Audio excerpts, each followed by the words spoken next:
Baik, bismillahirrahmanirrahim. Assalamualaikum warahmatullahi wabarakatuh. Jadi, hari ni kita akan kembali kepada subjek akhlak. So, hari ni korang buka muka surat 16 dan 17. Okey, jangan lupa sediakan buku teks, pen dan juga highlighter. Okey, saya agak laju sikit hari ni. Dan insyaAllah korang boleh pause untuk salin maksud ya. Okey, baik, muka surat 15 kita akan masuk kepada adabu sa'il wal mas'ul, iaitu adab orang bertanya dan orang yang ditanya. As-sa'il tu orang yang bertanya dan mas'ul orang yang ditanya. Okey, so kita akan tengok dulu adab-adab orang bertanya ni. Maksudnya siapa yang bertanya soalan ni, dia ada adab-adab dia ya. Adab orang bertanya. Okey, yang pertama, ihtimalu ina'is su'al. Okey, maksud dia apa? Ihtimalu, pertimbangkan. Pertimbangkan ina'is su'al, soalan yang mengganggu. Maksudnya, kemungkinan soalan yang mengganggu tu ada, jadi kita nak bertanya tu kita kena pertimbangkan lah. Maksudnya tu. Okey, yang kedua, al-hirsu ala su'al wa ta'allum. Yang kedua, apa yang kita kena buat adalah berhati-hati, hirsu ala su'al, atas pertanyaan, wa ta'allum, dan ambil pelajaran. Ambil pelajaran apa? Kalau kita salah tanya ke lepas ni. Okey, jadi kita ambil pelajaran supaya kita lebih berhati-hati. Okey, seterusnya at-talattuf fi su'al, kesopanan dalam pertanyaan. Bertanya secara sopan. Seterusnya su'alu inda ilmin nafi'. Ya, bertanya tentang soalan yang berguna. Tanya soalan yang berguna saja. Okey, jangan tanya soalan-soalan yang tak berguna. Okey. Seterusnya yang terakhir adalah adamus su'al, jangan bertanya anil haqa'iq, ya, tentang fakta ataupun perkara-perkara. Okey, jangan kita tanya perkara-perkara apa? Bil ghardi tashkil. Ya. Untuk mempersoalkan fiha padanya. Jangan kita tanya soalan yang boleh mempersoal, seolah-olah kita mempersoalkan pada orang yang kita nak tanya itu, au istihza biha, ataupun mempermainkannya. Kita tanya, janganlah kita tanya soalan yang kita nak mempersoalkan. Contoh, kau pandai ke? Seolah-olah kita nak mempersoalkan dia. Kau tahu ke benda ni? Soalan-soalan macam tu kan. Ataupun kita nak main-main, mempermainkannya. Banyak macam-macam lah. Soalan-soalan yang boleh mempermainkan. Okey, dia kan. Okey, baik. Seterusnya bawah tu tengok adab mas'ul pula. Okay, adab mas'ul. Adab orang yang ditanya. Okey. Yang pertama, idrak qimah as-su'al fi ta'lim wa ta'allum. Okey, apabila kita ditanya, kita kena buat apa? Menyedari nilai soalan. Kita kena idrak qimatis soal. Okey, kita kena sedar apa yang soalan tu nak sebenarnya. Okey, fi ta'lim wa ta'allum. Dalam pengajaran dan pembelajaran. Okey. So bila kita tanya soalan, kita kena fikir, kenapa ustaz tanya benda ni? Contoh, kenapa orang tanyakan soalan ini? Ada nilai ataupun kepentingan dalam soalan tersebut. Sebelah dia tasji' muta'allimin ala su'al. Apa dia? Menggalakkan pelajar untuk bertanya. Selalu pelajar ni kena tanya, kena jawab soalan. Tapi kita perlu juga menggalakkan pelajar untuk bertanya. Maksudnya, lepas kita tanya pelajar tu pun boleh bertanya semula. Seterusnya yang ketiga, taujih ila tarhil as'ilah al-hammah. Okey. Memandu kepada taujih. Maksudnya kita kena sentiasa mengarahkan ataupun memandu. Mengarahkan sama lah memandu ataupun membawa kepada tarhi al-as'ilah al-hammah, memberi pertanyaan yang penting. Okey. Maksudnya soalan-soalan yang kita bagi tu pastikan supaya orang yang ditanya tadi terarah kepada pertanyaan yang penting. Yang jawab yang penting saja. Okey. Seterusnya adamu irhaq al-muta'allimin bil as'ilah. Jangan penatkan, jangan merungsingkan, bukan begitulah. Jangan bukan memeningkan, maksudnya jangan kita penatkan, jangan kita sumbatkan al-muta'allimin bil as'ilah, pelajar dengan soalan. Janganlah kita terlalu banyak tanya sampai memenatkan, sampai menyemakkan kepala, begitulah lebih kurang. Over sangat soalan begitu. Raddu ilmi fima la ya'lamu illallah. Okey. Jadi apa? Kembalikan pengetahuan, raddul ilmi, kembalikan ataupun lebih kurang menolak, lebih kurang juga. Menolak kembali pengetahuan fima, pada apa yang la ya'lamu, tidak dia ketahui, ilallah, kepada Allah. Maksudnya soalan yang tak tahu, kalau kita tanya soalan yang tak tahu, kita kena jangan main-main dia jawab. Kita kata wallahu a'lam. Wallahu a'lam. Okay, kalau dalam periksa jangan buat macam tu pula. Takut menyinggung perasaan pemeriksa kan. Amboi senang je budak ni jawab wallahu a'lam. Apa yang kita kena buat adalah mana-mana jawapan yang orang kata yang boleh dijawab secara tak lari sangat ataupun yang boleh dijawab lah, bukan berkaitan dengan agama, bukan berkaitan dengan hukum hakam, kita boleh jawab kan. Tetapi kalau yang berkaitan dengan hukum hakam, yang penting ataupun orang bertanya tu secara berdepan macam ni, kita kena cakap wallahu alam. Tapi kalau jawab periksa tu boleh je jawab apa-apa pun, tak masalah. Jangan jawab wallahu alam. Okey.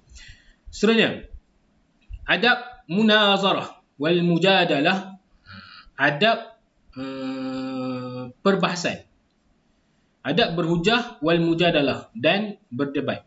Okey. Ini kalau kita berdebat lah, ada adab dia. Allati yang bagi, yang mesti, yang sepatutnya, lil mutanazirin, bagi penghujah. Okey, adab bila kita nak berhujah, apa yang patut bagi penghujah tu, ayyura'iyaha fiha, untuk menjaganya. Antaranya maksudnya ada adab di bawah ni adalah adab yang perlu kita jaga sewaktu kita berdebat dengan orang, kita berhujah dengan orang. Okey. Yang pertama, husnul qasdi. Pertama, mestilah bertujuan baik. Kita nak berdebat dengan orang tu bertujuan baik. Okey. Fala budda an yaqsuda minal munazarah wajha Allah wa talabal haq.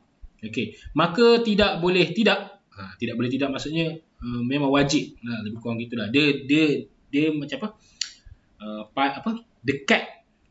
Maksudnya bawah sikit pada wajib tu, tidak boleh tidak ni lah. La budda dia panggil. Maka tidak boleh tidak tujuan perbahasan itu ke arah Allah. Maksudnya kerana Allah, lebih kurang lah. Lebih tepat dia kerana Allah, dan menuntut hak, untuk kebenaran. Bergaduh pasal suatu perkara, maka kita berada di pihak yang benar, kita dibenarkan dengan tujuan baik tadi, kita boleh berdebat. Okey. Yang kedua, mura'atu qadrin munazar, memerhatikan kapasiti pembahas. Kita kena tengok juga kita berbahas dengan siapa. Dengan budak kecil ke, dengan budak sekolah ke, ataupun dengan pelajar universiti ke, ataupun dengan doktor-doktor falsafah ke kan. Jadi fayam bagi ala munazir. Okey, memastikan pembahas. Okey, fayam bagi ala munazir, memastikan pembahas an yaltazima, untuk mematuhi. Untuk dia yaltizam mana, untuk memastikan, boleh untuk mematuhi halatan wahidah, satu keadaan, ma'a kulli, dengan setiap orang yang yunaziruhu, diperbahaskan. Okey, maksud dia kat sini adalah kalau kita nak bahas tadi tu, kita kena pastikan yang kita bahas pada perkara tersebut je. Setiap mana kita bahas dengan orang tu, apa yang kita bahaskan, kita tumpu yang tu je. Maksudnya mematikan kapasiti pembahas. Kita yang kata apa, perhatikanlah. Kita make sure kita apa yang point nak dibahaskan tu. Gitu. Jangan lari ke lain. Okey. Yang ketiga, al-mujadalah bil husna, berdebatlah dengan baik. Al-mujadalah bil husna, berdebat dengan baik. Fasluk ma'a mukhalif tariqa insaf wal mutalatafah fil qawli. Maka laluilah dengan fasluk, maka laluilah, maksudnya tempuh tempuh tu maksudnya tempuh perdebatan tadi tu. Melalui perdebatan tersebut ma'a mukhalifik dengan lawan anda, orang yang berdebat dengan kita tadi tu, tariqal insaf, dengan jalan yang baik, wal mulatafah, dan sopan, fil qawli, dalam perkataan. Maksudnya kita mengharungi, kita melalui perdebatan kita tu, kita menjalankan debat kita tadi tu dengan baik dan sopan. Jangan sampai hentak meja, sampai maki hamun, itu maksudnya. Yang keempat, ada mutahawun ma'a mukhalif, jangan rasa puas hati dengan lawan. Maksudnya ataupun lebih kurang jangan sampai kita, kalau kita berada di tempat yang benar kan, jangan sampai kita terasa macam kau dia betul lah, kau gitu ni kalau bab-bab yang agama lah, contohnya perdebatan antara agama. Yang ni saya tak dapat terjemahkan lah, sebab dia adalah kata-kata Imam Haramain, kata-kata ulama kan. Qala Imam Haramain Al-Juwani wa iyyaka wastisghar. Tak apa, yang ni kita tinggalkan. Cuma nanti kau highlightkan yang ni yang nombor 1, yang ni husnun qasdi mura'ah qadri munazir. Bukan highlightkan nanti, sekarang. Okey, sila. Husnun qasdi mura'ah qadri munazir. Yang ni highlight ni yang kita hafal lah. Mungkin korang tak boleh hafal penerangan ni, panjang sangat. Highlightkan yang depan ni. Al-mujadalah bil husna, ada mutahawun ma'a mukhalif. Okey. Surat masuk bawah dia, al-ittifaq 'alal usus. Apa dia? Bersetuju dengan asasnya. Kita mesti bersepakat ataupun bersetuju dengan asas perdebatan tadi. Jadi kita kena stick lah. Maksud stick ni kekal dengan asas yang kita nak berdebatkan.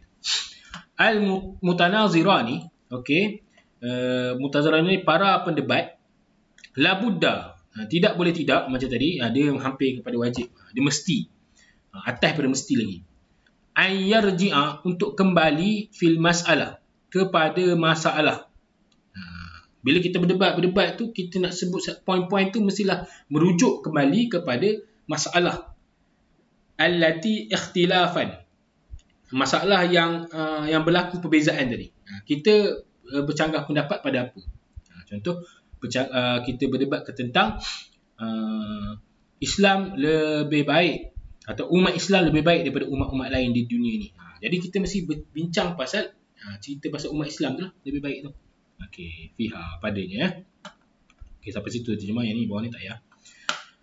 Yang keenam, yang ni highlight, yang lupa highlightkan sekarang, ittifaq ala usus. Yang keenam, tahrir mawdi' an-niza' bil alfazin wadihatin ghairu mustashbihan. Okey, apa dia? Lepaskan ataupun lafaz, maksudnya apa yang keluar dari mulut kita tu, topik pertikaian, tajuk pertikaian kita ataupun topik pertikaian kita dengan lafaz yang jelas dan tidak mengelirukan. Apa yang kita nak sebut tentang topik kita tu, pastikan lafaz yang jelas. Dan perkataan tu tidak boleh dia mengirukan ataupun tidak boleh yang dia boleh diragui. Perkataan tu tak boleh diragui. Contoh, kita nak sebut pasal keunggulan Islam, kita kena sebut jelas keunggulan Islam. Tak boleh kena kata keunggulan Islam tu nombor 1, tak boleh kita sebut keunggulan Islam ni setakat ada boleh dipertikaikan lagi, gitu. Okey, penangan tu tak payah highlightkan ni. Okay, yang ketujuh, tajannabu ghadab wal dajar. Okay, elakkan kemarahan dan kebosanan. Elakkan bila kita berdebat tu secara marah, tengkit, tempik, tumpah meja, ataupun bosan cara berhujah tu, cakap macam baca je. Tak boleh. Kalau kita berdebat, mestilah dalam keadaan tegas, keadaan yang baik, dan juga keadaan yang meyakinkan, keadaan yang menarik. Tak boleh bosan. Seolah-olah kita baca je berdebat. Okey, cukup sampai itu hari ini. Jadi saya sudahi. Assalamualaikum warahmatullahi wabarakatuh.